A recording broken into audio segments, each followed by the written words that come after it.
আজকে এমন কিছু এক্সেপশনাল ভয়েস চেঞ্জ করাবো যেগুলো জানা তোমাদের প্রয়োজন।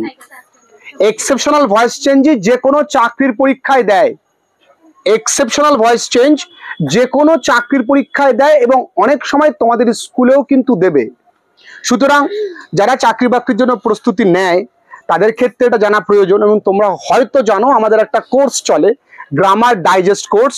সেই কোর্সে কিন্তু আমরা চাকরির পরীক্ষার্থীদের, বিশেষ করে যারা WBCS দেবে, CGL দেয়, UPSCর জন্য প্রস্তুতি নেয়, তাদের ইংরাজির জন্য MTS আছে, অনেক পরীক্ষা আছে, রাজ্য স্তরে অনেক পরীক্ষা আছে। সেই পরীক্ষাগুলোর জন্য কিন্তু তাদের আমি প্রস্তুতি নেওয়াই এবং সেই গ্রামার কোর্সটা ভীষণ গুরুত্বপূর্ণ তাদের প্রত্যেকের জন্য। দেখবে গ্রামারটা আমি চ্যালেঞ্জ করবো আজকে, দাদা ভার্সেস ভাই অ্যান্ড বোন। দেখো প্রথমটা পারবে বলে আমি দিয়েছি, আর প্রথমটা যখনই পারবে তারপরের গুলো আর পারবা না। আমি জানি আজকে আমরা ভয়েস চেঞ্জ শুরু করব, তো আমরা একসঙ্গে ক্লাস 10-এরও অনলাইন ক্লাসেস করছি, আমরা ভয়েস চেঞ্জ শুরু করব না? তো ভয়েস চেঞ্জ তো আমরা এরকম প্রথম দিকে করেছি না, I play cricket, cricket is played by me, একটু একঘেয়েমি লাগে না?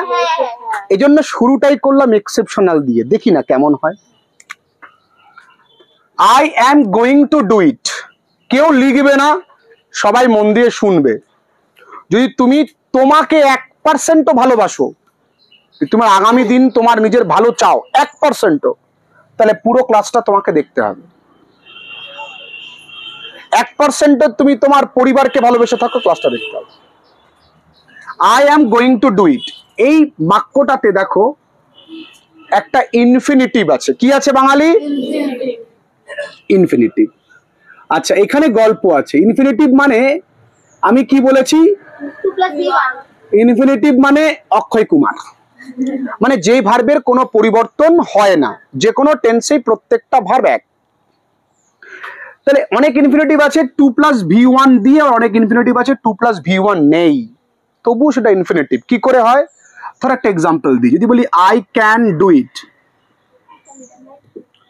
I could do it.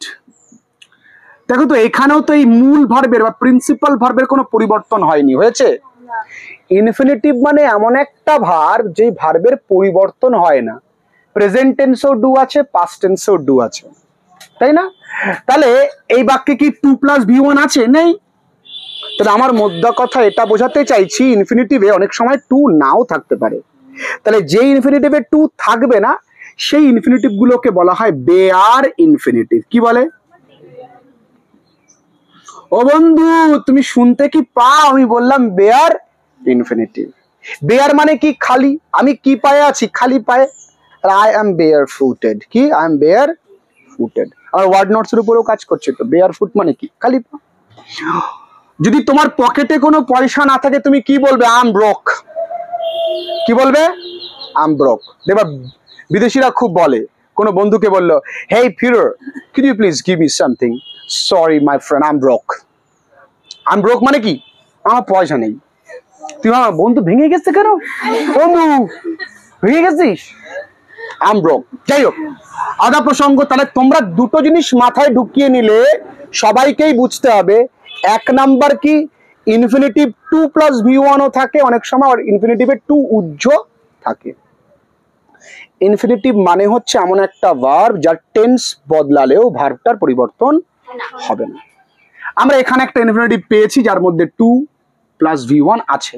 তাহলে এক্ষেত্রে নিয়ম খাটে না। কি নিয়ম খাটে না? আগে বাংলা মানে বুঝতে হবে। I am going to do ইট, আমি এটা করতে চলেছি। তাহলে ইট। তাহলে ইটের পরে প্রেজেন্ট টেন্সে হয় কি? ইজ। এই গোয়িংটা বসে থাকবে। Going to be done by. আচ্ছা, ওরা পেরেছে তার কারণ ওরা আগে করেছে। তোমরা অনেকেই পারবে, আমি জানি। তোমরা যারা যারা পারবে আমাকে কমেন্ট সেকশনে জানিও। আর হ্যাঁ, তোমরা যারা অনলাইন ক্লাসেস করো, তোমাদের প্রবলেম থাকলে একটুখানি আমায় নিচে কমেন্ট সেকশনে জানিয়ে যেও। আর তোমাদের ক্লাস করতে কেমন লাগে সেটাও কিন্তু জানিও, কারণ তোমাদের ফিডব্যাক আমার মনোবল। আচ্ছা, ইট ইজ গোয়িং টু, এদের তো দেখলেই বোঝা যায়। It is going to done by me. কি করে করলাম? কিছুই না। দেখো এই টু ডুটাকে আমরা কি করেছি? 2+B+V3 করেছি। মানে যেখানে 2+V1 থাকবে সেটাকে চেঞ্জ করে কি করব? 2BV3। আচ্ছা এটা করতে দিই, নাহলে বুঝতে পারবো না। আই হ্যাভ টু সে ইট, কে কে পারবে? আরেকটা দিই, আই এম টু কি বলবো, লিভ ইট, কে বলতে পারবে একটু বলো আমায়। এই দুজন পৃথিবীতে এসছে, তিনজন, আর কে? চলো, কে কে পারবে না হাত তোলো, হাত তোলো কে কে পারবে না।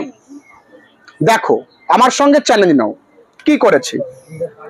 আই হ্যাভ টু সে ইট, তাই তো? আমাকে এইটা বলতে, এটা অবজেক্ট, এ পাশে নেব। ইটের পরে প্রেজেন্ট টেন্সে কি হয় লিখলাম। এবার কি লিখবো? টু। টু এর পরে কি লিখবো? সের ভিতরে কি? বাই। কঠিন, তাহলে এটাও পারা উচিত। ইট, ইটের পরে প্রেজেন্ট টেন্সে কি হয়? এবার কি লিখবো? এবার লিভের ভিতরে left by, left by me.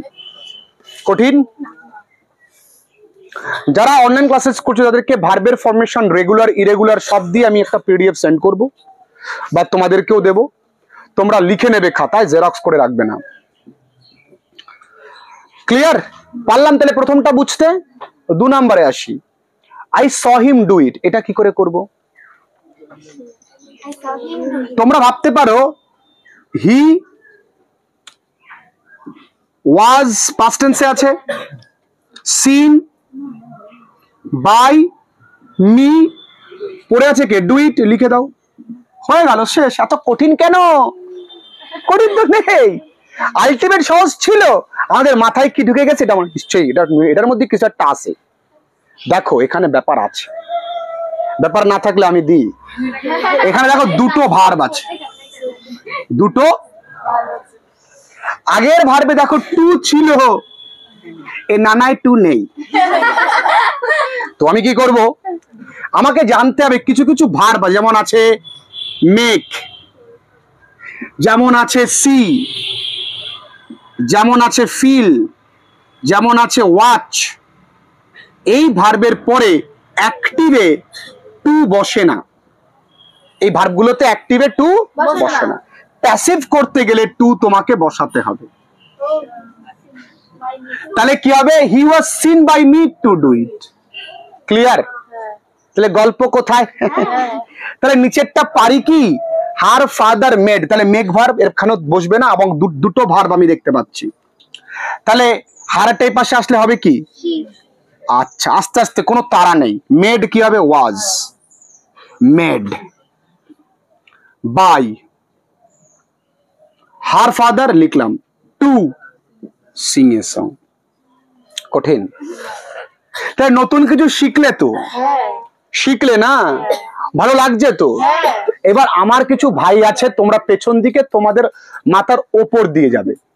তার কারণ হচ্ছে কি, তোমরা বাড়িতে গিয়ে ক্লাসেসগুলো, আগের ক্লাসেসগুলো ফলো করোনি।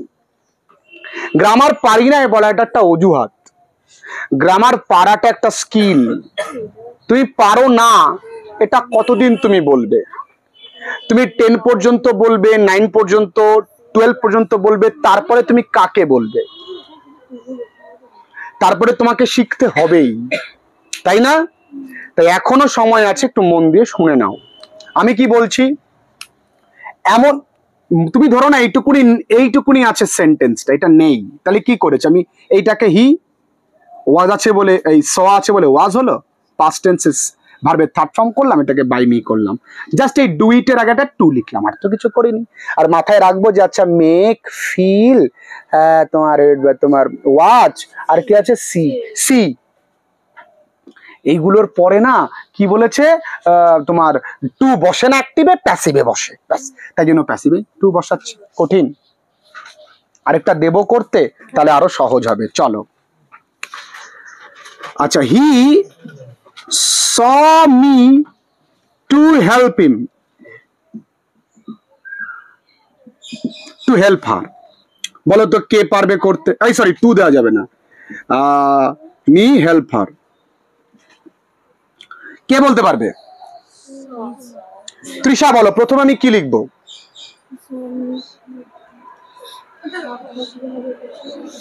বলো মা। I, very good. Was, very nice, very nice. By him to help her. আরে যার মাথায় ক্লিক করবে একবারে ক্লিক করে যাবে, কিচ্ছু নেই এর মধ্যে।